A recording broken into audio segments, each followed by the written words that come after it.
Do you believe that agriculture can meet its targets and improve its environmental footprint if it continues to operate the way it is doing today? I think the short answer is no. We can't keep doing the same things and expect a different result. And that's the long and the short of it. So transformation is needed, and we're not alone. And that's the other piece I'd say is when you look right across Europe, this is and actually further afield, but I look at the European situation. The increase in production is having an impact on environment right across Europe. What is agriculture going to look like in the future so that it's still thriving, it's still productive, but it's not having this disproportionate impact on the environment? The sector needs to transform, and as said, we can't keep doing the same things and expect a different result. What would you like farmers and the agriculture sector to do? We're looking already at things like solar energy on farms. We're looking at agroforestry. How can that be supported? So it's not even an all or nothing. It's kind of saying, how do we diversify within farms so that there is a good, solid income as well for farmers, because that's also key. All of us, need to work for a living. So how do you support, for example, results-based payments? And I think there's more, whereas that was very niche at one stage, I think that's more and more being talked about even under the cap, about really paying for ecosystem services. And at European level, again, carbon farming, that's been discussed. So it's going to be a combination of policies, but also really the sector kind of trying to say, okay, where's our unique selling point? A lot of it is that clean green image of Ireland, and therefore how do we protect and improve that? If we're going to look closely at focusing on how we improve, is it on, for example, dairy production? Is it on livestock numbers? Is it on how we currently are using land for agricultural purposes? Well, I think the obvious one for us that we see is around dairy production. And what you're seeing is a very significant increase over the last number of years in dairy cow numbers. We're seeing the impact of that not only on emissions, greenhouse gas emissions, and they have been increasing year on year. And in fact, when you compare back to 1990, which is the baseline we always compare, we're now at 15% increase in greenhouse gas emissions from 1990. We're 19% increase from 2011.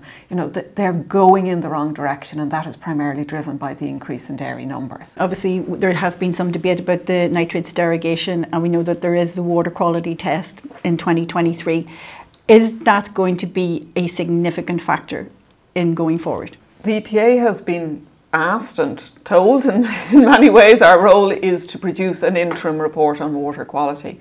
And that's what we will do. There's very specific criteria that we will operate to, and ultimately that will feed into the European Commission's view of, is the nitrates action plan working or not? From our perspective, when you look at the fourth nitrate action plan, it didn't deliver on improvements in water quality. That's the evidence, that's the science.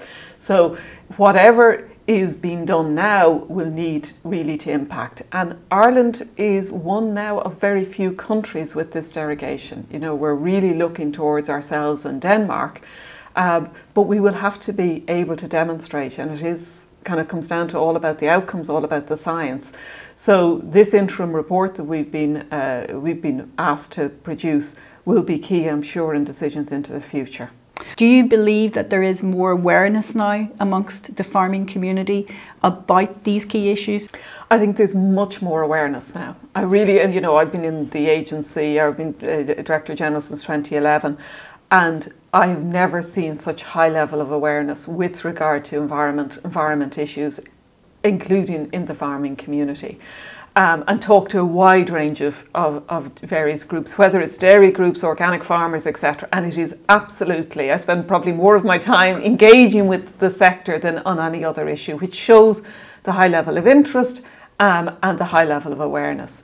I think it's really important, though, that on occasion there can be this fight against the science, saying, oh well, actually water quality is improving, or it's not us. Or, And it's really important. The more I talk to the sectors, the more I'm seeing them saying, yes, this is an issue. Let's not try and fight and say it's not an issue. Let's accept it's an issue. Now, how do we go forward? Do you recognise that there is a level of concern within the farming community at this time because they feel that they're being asked to change how they've perhaps operated for generations? I absolutely see it, and I think it's absolutely natural. When you're looking and saying, all of us, I don't think there's anybody, any sector that kind of goes, great, I'm going to change what I was doing that I kind of knew and I was professional and expert in to something new and different. That change is, of course, concerning and frightening, and it's such a change in the way that we're working. And that's why it comes back to the support and guidance, the right incentives, really to support the farming sector. It really has to be guided by sound evidence, sound science. I think it is, certainly from the discussions that I'm seeing, but recognise it's such a change. So I think it can be really positive, but don't underestimate, of course, the concern. Would we see something as dramatic as a cattle cull? Well, we would kind of, in the EPA, say we're focused on the outcomes and not the tools, because we're not the agricultural experts and we are the environmental experts. So what we can say is whatever the tools are necessary in order to deliver the appropriate result. With regard to the increase in cattle, we certainly have seen with regard to the dairy herd, this continued increase is unsustainable.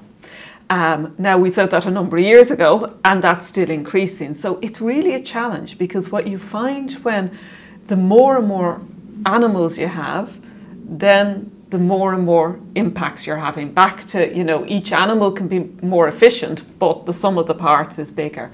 So I think it is a big challenge, whether a cull is the solution, whether there's other tools, is really for the sector to be looking at and saying, okay, because there's never any silver bullet, so if we do this, what are the impacts? And really to be looking at it strategically and saying, what's the appropriate result? And is there common ground between farming and the EPA? Oh, absolutely. I think, and I look at back to, so much of my time, and actually the EPA's time is now more and more engaged in this sector.